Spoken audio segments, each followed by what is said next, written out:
Hallelujah. Amen. Bwana na vyo be Yesu la yira o Yesu la yira. Doni mera kwatwela Jesu na tonwe, Jesu na tonwe. Ne asina glone be la yira o subo. Ne an loboro ndo na tonwe supo. Amen. Amen. Dija anyi si be fia ene. Dija ndi ahosidon. Ndi amujibe ma pompo so. Time de mo be manipulation divine. Papa ja do aussi mes amis Bigbo mettons allo manipulation divine dit. Bigbo mettons manipulation divine. Manipulation divine. Ça veut dire manipulation que so ma ou bon allo CP. Divinité a ewa. Manipulation aussi sekweto me aussi maogon. Gloire à Dieu. Alléluia. Monye ngosi angu ke Jona. Eye so abon sangbo. Et nous déboué jewe ngosi a ovigon. Gado mea. De ngwa so abon sangbo to ama oten zana ngwa na mi abe advantage. Et nous te gosi a ovigon ma ou no zan wene ni avantage miton. Mela 1 Samuel chapitre 9 verset 3 à 6. 1 Samuel 9 verset 3 à 6. Les annelles de Kis, père de Saul, s'égarèrent. Et Kis dit à Saul, son fils, prends avec toi l'un des serviteurs, lève-toi, va et cherche les ânesses. Il passa par la montagne d'Éphraïm et traversa le pays de Shilchar sans les trouver. Il passait par le pays de Shalim et elles n'y étaient pas. Il parcourut les pays de Benjamin et il ne les trouvait pas. Amen. Il était arrivé dans le pays de Sup. Lorsque Saul dit à son serviteur qui l'accompagnait, viens, retournons, de peu que mon père, oubliant les ânesses, ne soit en peine de nous. Verset 6. Verset 6. Le serviteur lui dit, voici, il y a dans cette ville un homme de Dieu, et c'est un homme considéré. Tout ce qu'il dit ne manque pas d'arriver. Alors, allons-y donc. Peut-être nous fera-t-il connaître le chemin que nous devons prendre. C'est bon. Amen. Amen. Puis verset 15 à 20. Or, en ce jour, arrivé de Saul, l'Éternel avertit Samuel. Demain, à cette heure, je t'enverrai un homme du pays de Benjamin, et tu l'oindras pour chef de mon peuple. Il sauvera mon peuple de la main des Pharisées.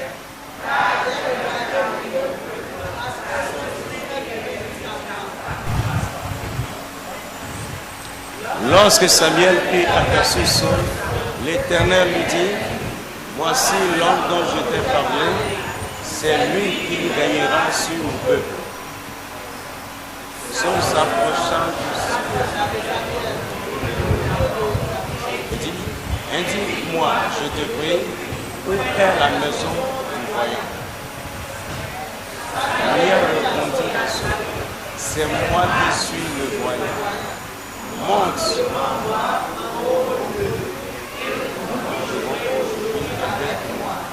Je te laisserai partir demain et je te donnerai dans ton cœur.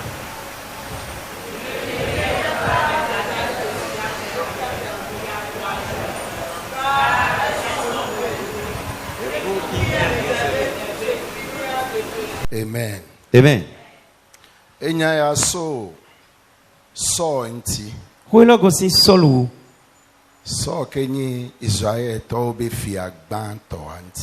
Solu yin Israël vile si ahosu nous content. Bible na mi se comme be eto abe so kete bu. Homa otonti men mino toton si so kete bu. Eye bebe never ji so va. Wedo ni do ni wa ibawani mi. Donc ahosu be vi mutona i de kao. Serviteur au passanedo. Ahosu vi no ton do kono mais c'est tole no kwedoi. Oji soto betrotro ame fio ko o sona la on to na o e kaka o. Iba bon trop me kan liene kaka e ba kaka e mo. Amen. Amen. Bebe mi le fi afifi ya e wo jou vide mi na mi atroy na munyi nene wa e tonya lebe ya wa magba nyebe sokete kete abe nya ela no defunio be nye via ke mgbale po ayi be nya ela no defune don mi na mi ayi ne ma ba to na tonya abede sokete kete a ebuko e. E do sokete kete ba mi ni o ka o yi azanko je mi karo mi mo ya mi ma le ko itoche go a toche ona le vo je tameli pondo nyeme se do sokete kete gbe me oji e we so mi ni le ko itoche go. Gloire à Dieu. Alléluia. Ebe servite abe engu de kale ejebe mi awo ne wa gloko ya ne mi atroyi.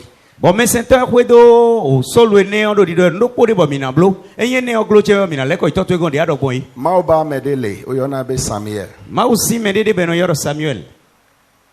Eye nya ke to le ngume ne anyina nya teve. Bo ko de bo etoro nu to meno ko nugbo. Minami ayi ne mi ava ji sokete kete abe gome. Ero mini wai gonton boy batoni fie sokete kete buyi. Engu plak ban toke le funo enye be ne ngu buna wa ojina gome.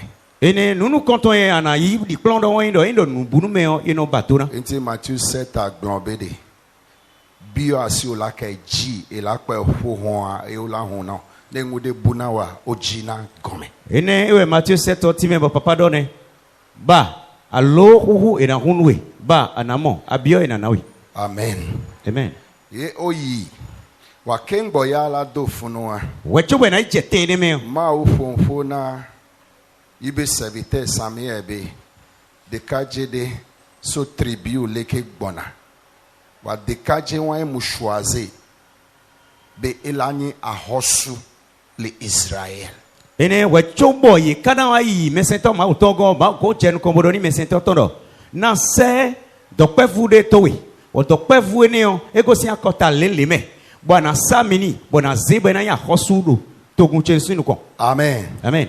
Donne bon situation so leke ma ofonfo na Samuela egome enyi be sola egome enyi be sola nti eye sokete kete a budo Emi ponti ejebe ma obe ye le don so yi prophète Samuel bon. Et moi de kaiji que dondon à la ten va me a enibe et de be to abe sokete kete à la boue et yo ma choisi à me dekpepe benevaji o et yo la choisi benevaji et ne yina cha ma yikwa me gbalodo et la yikwa me que Jesse prophète Samuel que la ten conviqué beno yi prophète Samuel bon. Donc, sokete kete, to abe sokete kete a kebua, et ngui kenti sokete kete a bua, ni be yala dogo prophète Samuel. Alléluia. Mimo a mausin wiwa leo nubutoe. Homa otoro titime bon fina papa titime do. Sokete kete obu kabi. Lo maudo titumende, botuno sokete kete na bu. Sokete kete ne kabuo, emina sevi mi tondo. Bon me de po wena kwede ya me tundo da ido to wena kwede bo su sekwe ko sokete kete ne gudo e nai pe ha do ha to alo do da ido to mauton bo pon ye kane me o a khosu e ba de rote me ba de bana samina e na monte bana samina. Anglais dans le verset 16 ebe ma wele pompo na prophète ebe I will send you a man ma don usude do dagbo. Papa do anglais me do na se sununde se dowe.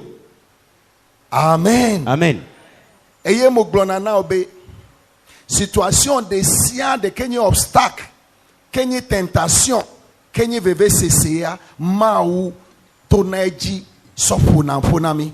Ne dogo nonomede benye si deception veve cc ma ou le glonya de na woyi. Amen. Et ma ou la fonfona sola parce que le verset ama ebe moule don a mede do dao.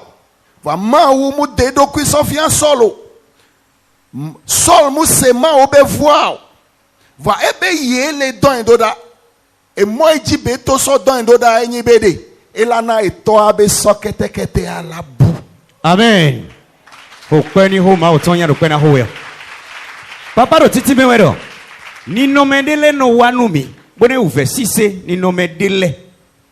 Lo ma no bon chi bono doro hode do no mi wetata. Do mini pon so kete ne obu. Bon ma o ka o je no kombo ni mesen tondo na set dawe de set dowe. Do ni no me de buwe mi lo sisrewe o. Ma o do hode do e bon ni no me ne o me. Gloire à Dieu. Alléluia. Eye chambe setongu na ibe servite akple do so isami egboa. Enya gban to ke sami egbone a. Ebe munyabe egbona. Jengonam no ploso ejia eta jinyeji fike nye de kamunona. Fike nye funwe muhona ameyo kenye VIP olea. Mi kplo de kaje a ne yifunu. Ebe gbona so be egbea enye kuno la dungu le kplo de kaji. Nkene opportunity wa kaka bele no ga me asola le Israël a kingbo o choisir Samuel le Israël kingbo o choisir Saul bebe lava trozu a hosua prophète we contrôler na si be président donc ga me kingbo Saul ava trozu e fia Samuel a ni président. Alléluia. Papa ro titi mewe bro wene no when nous comptons nous comptons je when we pe do dai do to wente we chubo na wa do to ko yin wendo ututo de wa tro ho nous comptons do mi play ji aga fie no jija yin de bono yi beto no kunde ji le o do fie no yi de o mi play fine ni jija yin boro di do ni do da we fie lo egbe o ana jija yin khami do tavoro poto do e tautu we ne no do dai do to le we ne no to ye te we yin hosu bo ma uzedo nu kon do we ne no ne Jesse leke nwa opere na lo le Isaiah gawamea elakpo one ke benyi Eindo de kaje wala no plontiku Samuel eindo mitun we no chero Israel do we nenu we no dai do to no konu togun tonu ma u ton le tongbon ana tun teme do ni bodo ni wa jija imbo we na dunu kameo ana tun ten da ho mewe neni munyi one vichukwu ibenyi o eyin ona ya de ko ebegbe ya edegbe yo nyemule ho la fi gbalu olo ndo jono to yero fi gba de ko wa munyi bebe mi kan ngududu na enamolo edoro mi kan nuru ni ko wa yi ne wa lebe na ne wovo ane ma ho edo yi ni ulibo nu eyin ablofo ma yi ebe no dokplo na yele ya tefe ye ho na megan ole edo yi ni do temeni do fie no mi no igbeto nu kunde ji le eye be gblo na de kaje ya bedo ni dawe fie ne o keya enwu igbebe to anyi be ele ji to abe so ketekete oh dawe fie ko do ni onu egbe ya to we no so kete to bu ebe mi yi ne mi adokplo a edo mi yi bo ido tavori de kaje munyabe gbona dawe fie lon tun lo ajawe egbe ya egbe yo ma dungu le kplo de kan ti na ndu ndo tavoro poto hawe mo prophétiser ndo dai non non mais de sia de ke la gbe o me ndo me de pour représenter me be chi sigbe so ketekete ke buna sol ba ti di sokete bu ni solo benye deception ben déception benyi tame bubu kwa vi fafa ben tameli poko afi konwe non non mais wa ma one toji ne so one o amen ni no me ne ma oni ponchi bo se sewe daga non non mais wa ma one toji ne so one o ni no me ne ma oni ponchi bo se sewe daga non non mais wa ma one toji ne so one o ni no me ne ma oni ponchi bo sewe daga ma one to non non mais wa ji ne so dokplo na o ma oni pon ni no me ne ti bo do tavorwe ma one to non non mais wa ji ne kplo so gede ahosu ganga obengo ma oni pon ni no me ne ti bo sewe da hasunu ko etenyi dolele esiyan so etenyi efedudu esiyan ho etenyi alomado de pepe esiyan mloma ma do one sano do me de kanwa ma oni sani no me so do ni kplo so gede mi abe so dagbe me je plan et de so dagbe twebe trois fois gbo be je reçois je reçois Hallelujah. Amen. amen Dans ya ibe susu enyi be chaka eye on lili ton yin e chaka vraiment on to manipuler situation be na be chaka lo ma o de suen blobo ni no me ne o so be chaka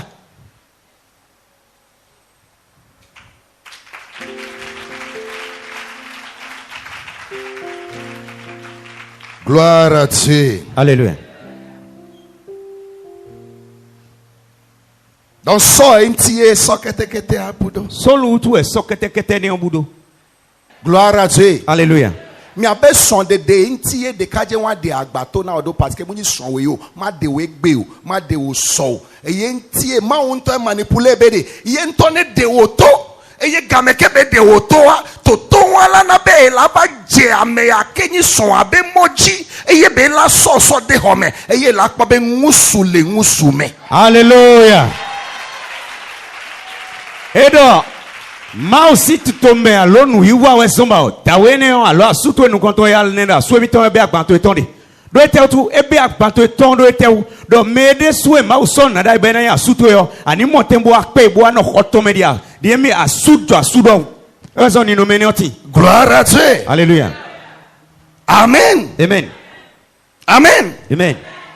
Enyado jona ye e wonti enyawa jo. Be maula to nyawa ji la ploso gede miaba agbe nyigba ji. Hodele no je. Alors hodele no ton. Bon ma no bon ho no ji. Bona montem na klawe do pagbe banto eji.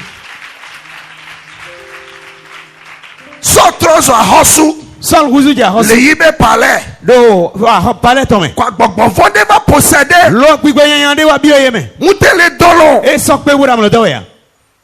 Gbogbo fon posséder. Gbigbe yan le bi oyeme. Mutele wonde. E so pe wuro ni blo ya. Ahosu ikele posséder. Ahosu yema we go. Ele tile kwa mebe ogbana. Ero pa me no mo e bro de ja lo. Ole pom. Yero ko mi ero ko mi. Ole dabi. Yero yen ton mi ero yen. Yede jawe, e Ele jawe. posséder. Ene gbigbo ma wele o isakwe do gbe tome. E ibe serviteur obe. Bon mais c'était ton ledo. De kaje dele. Dawe dede. Nemila think po de kaje wa. Emi si pe we mo dawe ne o. Enya le ko fo na guitar ko trompette. Etu le no ko kinta gbon alo no kwipin gbon yi. Ne le jihane se ibe voa. Eyen do ha je ba se pe ton je wen yo. Gbogbo fun la to le Bi me. gbon yan ne la ton se we me. E yo be over yo e so We ba. wa yo o dawe Enya no. de kaje akebe nya o le Mi gbon. tu dawe ko do e de yo. O le gbon David be nya. Yero David ko do nu E yo we. yo David asoba. Ye yo David wa. Eye David commencer be le po ibe instrument o. David je alian ton le roji. Eye Zideka. Wa soro kwa soro ko. Gbogbo fun to le so Bi me. gbon yan ne o ton si sol me. Gabume. We de fonu o. Gbogbo fun agbafa. Bi gbon ne le vo le ko le Bebe vo. mi va yo eva. Bo le vo do yo e wa. Beba jiha. Bele vo chi ha. Gbogbo fun to. Bi gbon yan ne o ton. Gabume agbogbo fun agbafa. Bi gbon yan le vo. Beba va Bele fonwa. vo honu. Gbogbo fun to. Bi gbon ma we le o ton. Eye so bede. O soldo. Mi yo to anam. Mi yo to ton mi. Yo yo Jesse David be tone. Bo yo je se to ton. Wa Bebe amegan. be do dawe lo. Ngba biji o. Masi ko me do mi o. Mujibe ma bia onwude. Mba bona bi o inde. Mujibe aso viwo ya sonam. Mba bona ni se fitu e lo jonu mi. Ne trozo vinye. Ni wuzu je fiche. Mujibe neva pere ntinye neva chi ahoyeme. Mba boni wa go lo nu mi wa chi kweche kwe. Enwu ikenti eso le posséder gawame. Nu e sombo ye ma we chi jo kwe to me kwe ni mo. Enyi be David la tenva no ahosu abaho mekenye pale. Ewe yi do David na si wa pe u bo Enwu no. kantie ma wo créer situation ado. E sombo ma créer situation ne. Ejibe David la ba ho azikpia. Do ba do David na wa ya si po. Ken babela te no azikpia We chia. cho we na si wa chi jo si po ni o. Ejibe ne plan ngudo le pale. E chere ni klonde do pale ne. Ejibe munya hosu be vio. Do a hosu fi we a. Leke bela ten po mo le pale ado. Ne na si wa mo ali do pale Mu bon. qualifie o ma tengede funo. E do qualifier asi mo ali do. David ntia. David utu o. Ma wuna mo. Ma una li. Eye gbogbo fun posséder Bi hosu. mo we o chi cho hosu gbese. Eye mu pa medekpe la pede nti Bo o. e mo me debu we na kwa lo ni. Wu David. Who David Who a? prophetize. Do do rai. Be ewo ntia Do we re. utu o. Engudo la chole We video. na chere fidele. Be prophetize. Do do rai. Ewo ntia We re. utu o. Engudo la chole video. Ndele na chere fidele. Eye to mu o chia re. Pon we ni le chi. La podo ki o le tefe kenyi to. Anamo we de do teme itu Trois fois eso. globe je reçois. Je reçois. Je reçois. Je reçois.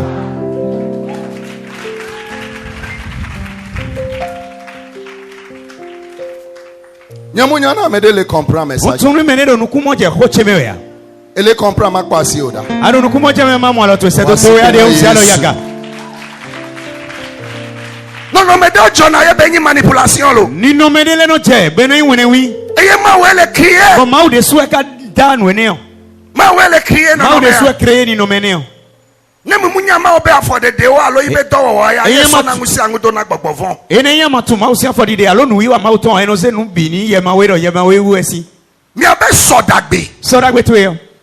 La ten ploso kede mi abe gbe tro me. Esi plawe do gbe tro to me. Mi abe sodagbe So ni. da gbe to yo. Be la va menti Be ya. na wa chi me utu o. E la ten podo ki o le desert chi. Asimo we de do gbe tro me. Eye la ben kaye ya. Wando etewe yin lo di. Ahome to e. Kwe me ko Asetawe. se tolewe me. E to tritride. To titri de Wa me. munye wa de pepe o. E kanyene le deboa. Mi abe sodagbe ya. Sora gbe to utu o. Be mojie wa. E alitonji ne arene.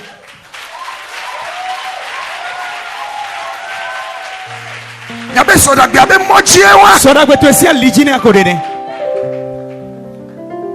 Maintenant révélation de. Mana we du mimo de. Le 1 Samuel chapitre 16. Dans 1 Samuel chapitre 16. Eye ma oglona.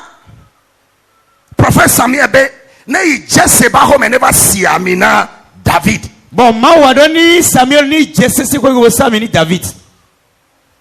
Beba si amina David. Be wa Samuel ni David. Eye Bible agbon le chapitre 16 amelo. Bon, homa otondo do chapitre 16. 1 Samuel amen chapitre 16. 1 Samuel 16 homme. Beye oso ami kodeje mi nyanwe ke jole to aba home nyemu le yifunu. For eventuellement osi ahosuba amina Davida. Bible beye ma oba loje David ji. Eye ma obe onction va David ji. Amen. Homa otondo eyi ko egbe nu gogo Samuel ni David. Bon, ma osi an loje David ji. Bon, ma Samuel ni David. Ye ma oba loje David ji ya. De ma osi an loje David ji yo. Normalement no be ma oba loje amede ji anka ebe la ni expectation na me. Normalement il ma osi an loje mene ji yo. Etena inu kudi do mene yo to. Ela be hama wuli kudo. Ena do ma udo ko kami. Ewa ngusi angula Eblo yi. nu biro kwesa chema. Enyangu gbanto ke jole David ji ya. Bitu nunu koto chedo chito. Onction va Ami sisa wa. David ji. David ji. Engu gbanto ke joa. Nunu koto che. Eva kpo do pe le gbigbo ma we be ngo. E wa mo ede do pipo ma we sinu kan. Eye ejebe ne duaji alo la duaji. E boy wa che do ni duro eji alo ete na duro eji. Ewa eduaji vai. Boy duro eji wa yi. Engu fegu ake gba jole David ji ya. Nwe go che do David ji yo. Eva kpo do ku le Goliath be ngo. E wa mo ede do Goliath sinu kan. Sodagbe o. Sora gbe to yo. Latin kplo. E ge na plawe. Sokede gbigbo ma we obe kan. Wa yi do pipo ma we le si kame. Eye ne mu te duaji wa. Bon ya ma duro eji ya. Mi mu le gede sodagbe a. Ado sora gbe to me bi yo. Ejebe a duaji. Ete da duro eji. Ma wun tonto ele wene. Ma o de sure sore bi zo ko. Sodagbe o. Sora gbe to yo. Latin kplo. E ge na plawe. Sova Goliath be ngo. Wa yi do Goliath sinu kan. Eye ejebe a du Goliath aji. Boy ete da ni duro Goliath ne onchi.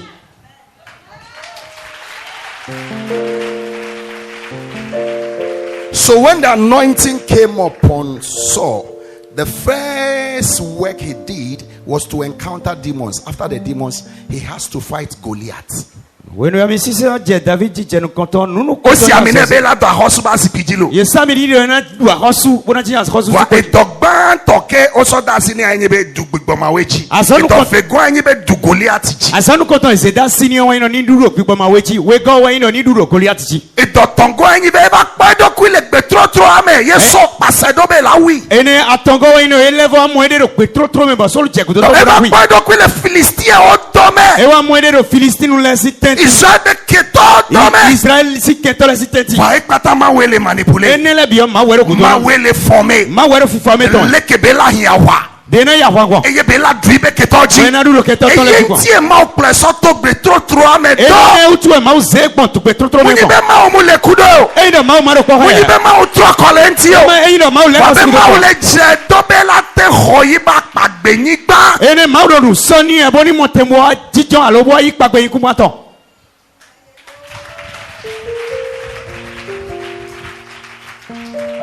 Ne comprend la po asipe o nene. eyin amonu kru je me o ana ho pe o mo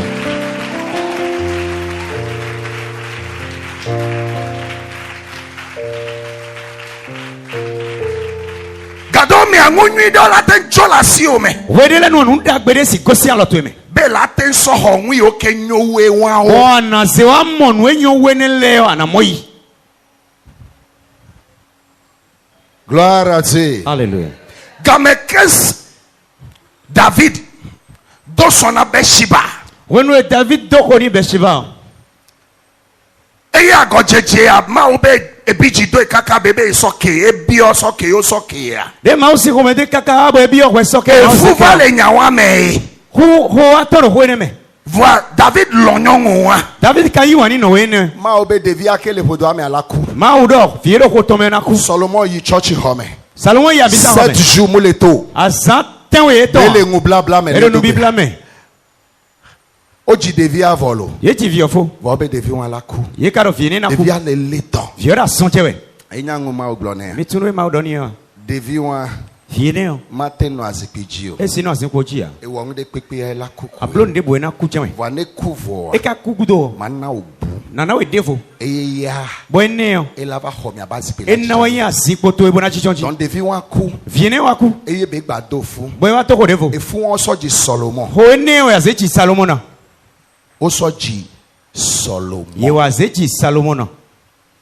Donne de banto amoku wa. Et nous comptons makaku alo. Fika Solomon la to lava. Fites sul Salomona kombona wa. Gado me ama o hona ngudo la lo me. Wedere no ma uno yindele da lo metome. Be attention na onwi oke nyowu de awo. Bo enazi wa na we no enyo wu nu konton e na we le. Enwi mu le gbanye bede. No we don de we yete. Engude lo yona be manipulation divine. Undele de beno yero manipulation divine. Eye gado me pona dokyo le fide ke mu jrowo. Bon wedele na amo wedele fie ma Mama o ba lo le nono me ame. Lo ma usian lo di no me. Nemi mu ten to te pe wa mi ma ten kede mi aba pagbe ni ba Ye jio. ma ko bontene me asibio Ye be ko isalito wo. de plaise a vile. Mu fi ofi be la so to de. Clé fie na ze gbon. Ebe mu le ngona mi. E don dorun konu mi. Mu le po mi apagbe ni ba ji. No mi play pagbe ku ma Mi jeje. e la ni ba ji. O wi deji. Le la ni ba ji. Le do pagbe ku ma na chi. Ma u le ngona o. Ma don koni ye. O pasa ma o do kaka wa popo be Ye Moïse. kwedo ma o kaka bo mo huero Eye Moïse. me glonyi so. E mi do asamide. Faux prophète yin. Faux prophète we wen. E wo ya nya zeto patan be fio. Ene wen ya se tole bi sa hosu. Ma wi akebe le promi so ya peji gbaji yin gbaji ya. Ma we ari do mi play pagbe ku ma mi tonji o. Eye promi be mi aba gede fu me ma. Akpa mi bo mi na ifa su do ku me ya. Ngba na nwi okele nkuji ne do vonvon jina o. Man lon we do nu ku ji oni to ka sinu we. Wa be nkuji e fuwe. Nuku etonji ku we. Vale ma wo gba ya e mo benyi. Lo ma o gan aliwe ko yin. E mo benyi. Aliwe ko yin. Vale nkuji ya e fuwe. Lo nuku ji ku we ka bon idede. O su Moïse. Yesu Moïse. Exode 14. Exode 14. 13 13. Ma o be fonfon na o. Ma o do honi. Na degbe. Ani degbe. Ebe mi seto ebe mi bonu. E do mi na be to. Mi no po ma Mi splonya no de na. kwi ma do ko de mi. Eduko apata bonu po. O to gun bi na be. Ebe ma obe ma gblona mi. E do ma do nu mi.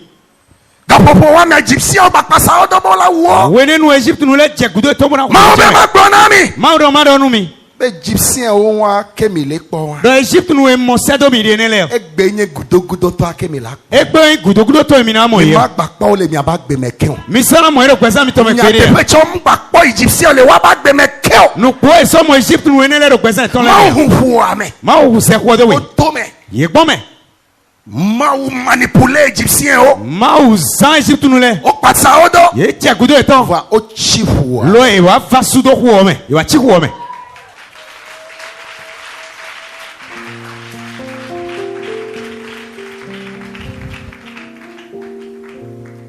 Akpagbedigba ke bebe miel couleur. Gbagbe ikun gba do wi Enya ko fi le be ko. plo so to kaka so ya akpagbedigba ja. Mitu. Deseji. Mi tu fie pupla e po kaka we cho be wa ipa gbe kun ma ji a be tro me we gbon we Ti ko wa me. ko huye E do wa me. adoton yi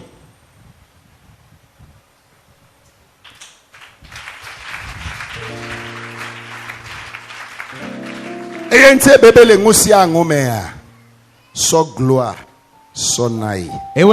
Parce que mi munya ngwe kebe nya. ewe sombo e don don le bi me o ministre ki go jo nu mi do mi tu nuwe ma we ye tu on Mi munya ngwe kebe nya. mi tu nuwe ye ma wo ko tu on. Nam Jérémie 29 Jérémie 29 verset 11. verset 11. Car je connais les projets que j'ai formés sur vous, dit l'Éternel, projets de paix et non de malheur, afin de vous donner un avenir et de l'espérance. 1, 2, 3 encore. Car je connais les projets que j'ai formés pour vous, dit l'Éternel, projets de paix et non de malheur, afin de vous donner un avenir et de l'espérance. Encore. Très fort. 1, 2, 3 encore. Très fort. Car je connais les projets que j'ai formés sur vous, dit l'Éternel, projets de paix et de malheur, afin de vous donner un avenir et de l'espérance. C'était la faute. Tite da foto ji. Brennan of you being who I here. Doni do vitoro vivo nuo wero taji. Brennan being who I. Vivo nuo ewe nuero taji. Brennan be ma who I bet it to I be. Ma aussi tito wendo. Be mi abe who la nyako. Do vivo nu to yo na nyokpon. Brennan be kuchole ngui o ke trodo a de kuchole. De nukusi nuelele do etile u. Den kujoleji. Den kujoleji sia. De nukusi nuelele do enele u. Den kujoleji. De nukusi